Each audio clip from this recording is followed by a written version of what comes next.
सहवास के प्राचीन 9 नियम संबंध बनाने के पौराणिक नियम पौराणिक जमाने में सिर्फ ऋषि मुनि ही हुआ करते थे। इन ऋषि मुनियों ने सहवास को लेकर बहुत सारे नियम बनाए हुए थे। इस दौर में बहुत सारे युवा जो संबंध बनाने का नियम नहीं जानते हैं, अगर आप यह नियम अच्छी तरह से समझ पाते हैं और अपनी ज़िंदगी में लागू करते हैं तो ज़िंदगी जीने का आनंद बहुत लाभदायक हो सकता है। तो आप अपनी ज़िंदगी को बेहतर बनाने के लिए ज़रूर अपनाएं यह 9 नियम जो हम अभी बताने जा रहे हैं। सदियों से यानी प्राचीन समय से ही सहवास को पूजा जाता रहा है, चाहे फिर वह सतयुग हो या फिर कलयुग। दोस्तों, हर युग में संबंध बनाने को लेकर अलग अलग मत रहे हैं। पति और पत्नी के बीच सहवास सिर्फ रिश्तों का मजबूत बनाए रखने का एक आधार होता है, बशर्ते कि उसमें प्रेम हो, काम वासना नहीं। ज़्यादा लोग काम वासना में डूबे हुए इंसान कभी अच्छे प्रेमिका या पति नहीं हो सकते। वहीं देखा जाए तो प्राचीन समय में शारीरिक संबंध बनाने की प्रक्रिया को काफ़ी पवित्र समझा जाता था। ऐसा शास्त्रों में कई प्रमाण देखने को मिल जाएगा। उस समय के लोग ज़्यादा खुले विचार के थे और काम से जुड़ी हर समस्या पर बेझिझक बात करते थे। गौरतलब है कि सहवास जैसा विषय पर पहला ग्रंथ कामसूत्र भारत की देन है, जिसे दूसरे सदी में आचार्य वत्सल ने लिखा था। दोस्तों, आप नहीं जानते तो हम आपको बता दें कि सहवास को लेकर कुछ नियम हैं जिन्हें आत्म कल्याण के लिए जरूर पालन करना चाहिए, ना कि वासना के लिए।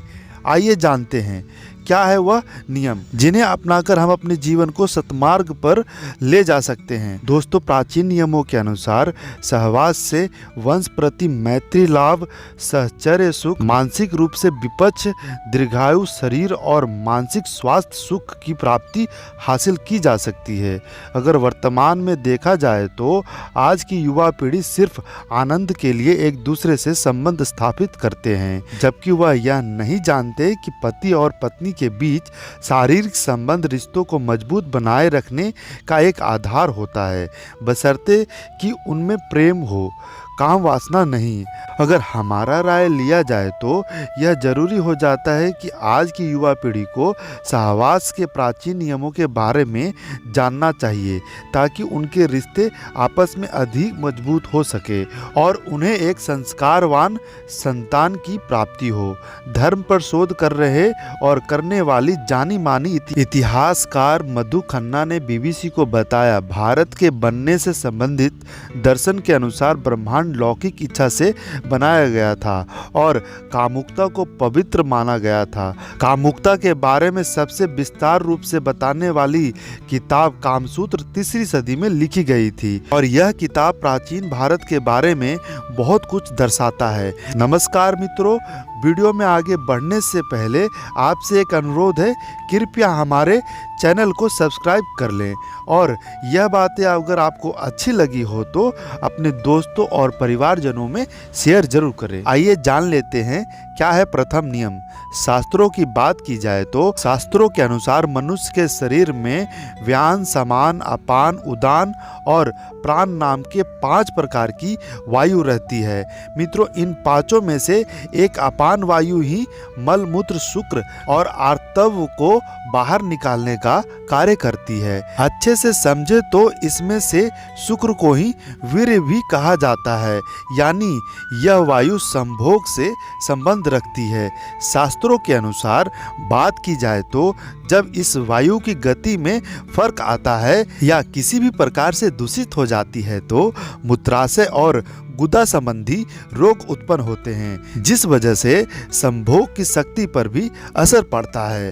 अपान वायु ही स्त्रियों में माहवारी, प्रजनन और यहाँ तक कि सहवास को भी नियंत्रित करने का कार्य करती है। इसलिए मनुष्यों को चाहिए वह अपने शरीर में इस वायु को शुद्ध और गतिशील बनाए रखने के लिए अपने उदर यानी पेट को साफ रखे और निश्चित समय पर शौचालय जाएं। दोस्तों, कामसूत्र के रचयिता ऋषि वत्स्यायन के अनुसार कहते हैं कि स्त्रियों को काम शास्त्र का ज्ञान होना बेहद जरूरी है, क्योंकि इस ज्ञान का प्रयोग पुरुषों से अधिक स्त्रियों के लिए जरूरी है। हालांकि पति पत्नी दोनों को ही इसका भरपूर ज्ञान हो तभी अच्छे सुख की प्राप्ति होती है।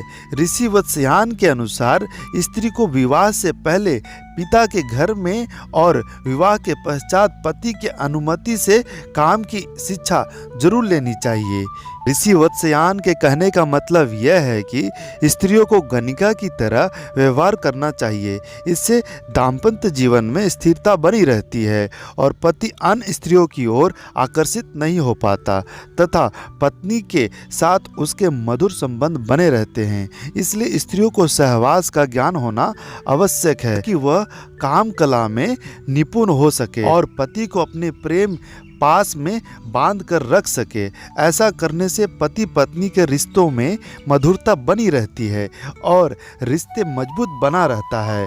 दोस्तों, आप सोच रहे होंगे कि स्त्री आखिर सहवास का शिक्षा किस से ले सकती है, तो हम आपको बता दें कि आचार्य वत्सयान के अनुसार एक कन्या के लिए सहवास की शिक्षा देने वाले विश्वसनीय व्यक्ति हो सकते हैं, जैसे दाई, बड़े बहन, विश्वास पात्र सेविका की ऐसी कन्या जो साथ में खेली हो और विवाह होने के पश्चात उस समागम से परिचित हो, जैसे उसके कोई फ्रेंड, पास की कोई रिश्तेदार, विवाहित सखी, मौसी या बड़ी बहन, अधेड़ या बुढ़िया, दादी, ननद या भाभी हो सकती है जिसे संभोग का आनंद प्राप्त हो चुका हो।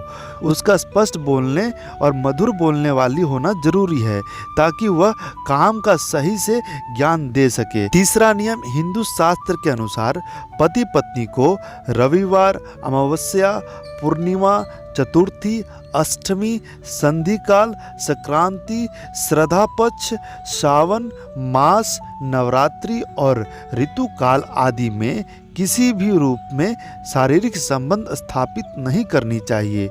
जो स्त्री पुरुष इस नियम का पालन करते हैं उनके घर में सुख, शांति, समृद्धि और आपसी प्रेम सहयोग बना रहता है, और जो ऐसा नहीं करते वह अपने घर में गृह कलह और धन की हानि और आकस्मिक घटनाओं को आमंत्रित करने का काम करता है। नंबर 4, चौथा नियम। दोस्तों, रात्रि का पहला प्रहर रति क्रिया के लिए उचित समय है। अगर इस प्रहर में की गई रति क्रिया के फल स्वरूप ऐसा संतान प्राप्त होती है जो अपनी प्रवृत्ति एवं संभावनाओं में धार्मिक, सात्विक, अनुशासित और संस्कारवान, माता पिता से प्रेम रखने वाले लोगों का मदद करने वाले, धर्म का कार्य करने वाले और यशस्वी एवं आज्ञाकारी होती है, शिव का आशीर्वाद प्राप्त होता है, ऐसी संतान की लंबी आयु एवं भाग्य प्रबल होता है। प्रथम प्रहर के बाद ऐसा माना जाता है कि राक्षसगण पृथ्वी लोक के भ्रमण पर निकलते हैं। उसी दौरान जो संबंध स्थापित की गई हो उससे उत्पन्न होने वाली संतान में राक्षसों के ही समान गुण आने की प्रबल आकांक्षा होती है। पहले प्रहर के बाद प्रतिक्रिया इसलिए भी अशुभकारी है क्योंकि ऐसा करने से शरीर को कई रोग घेर लेते हैं। व्यक्ति अनिद्रा, मानसिक क्लेश, थकान का शिकार हो सकता है एवं माना जाता है कि भाग्य भी उससे रूठ जाता है। तो काफी सोच समझकर आपको गर्भ धारण करना चाहिए। पंचम नियम हिंदू प्राचीन ग्रंथ आयुर्वेद के अनुसार बताया गया है कि किसी भी पुरुष को स्त्री के मासिक धर्म के दौरान या किसी रोग संक्रमण होने पर उसके साथ संबंध नहीं बनाना चाहिए।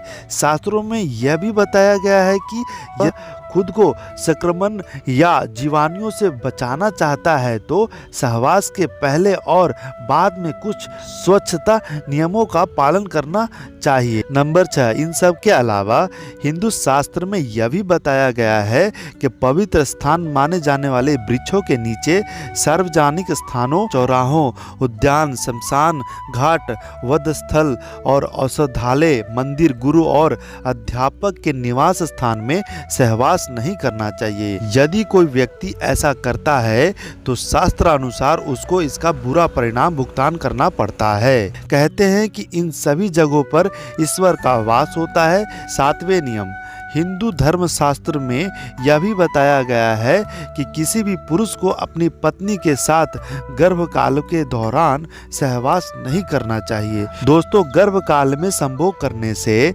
भावी संतान के अपंग और रोगी पैदा होने का खतरा बना रहता है, इसलिए गर्भकाल में सहवास करना वर्जित किया गया है। हालांकि कुछ शास्त्रों के अनुसार तो यहाँ 3 माह तक सहवास किए जाने का उल्लेख मिलता है, लेकिन गर्भ ठहरने के बाद सहवास ना ही किया जाए तो उचित है। अगर शास्त्र के बात ना भी माने तो आप खुद सोच सकते हैं कि क्या गर्भकाल में सहवास करना उचित है या अनुचित। 8वें नियम, महिलाओं को मासिक धर्म शुरू होने के प्रथम 4 दिवसों में संभोग से पुरुष रुकुंता को प्राप्त होता है।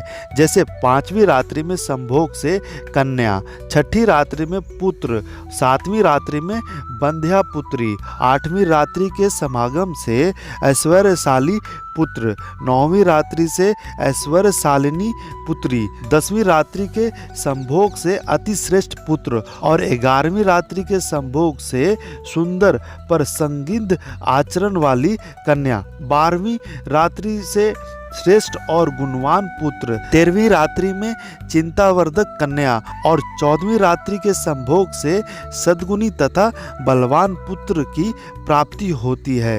वैसे ही 15वीं रात्रि के संभोग से लक्ष्मी स्वरूपा पुत्री और 16वीं रात्रि के संभोग से गर्भधान होने पर सर्वज्ञ पुत्र संतान की प्राप्ति होती है।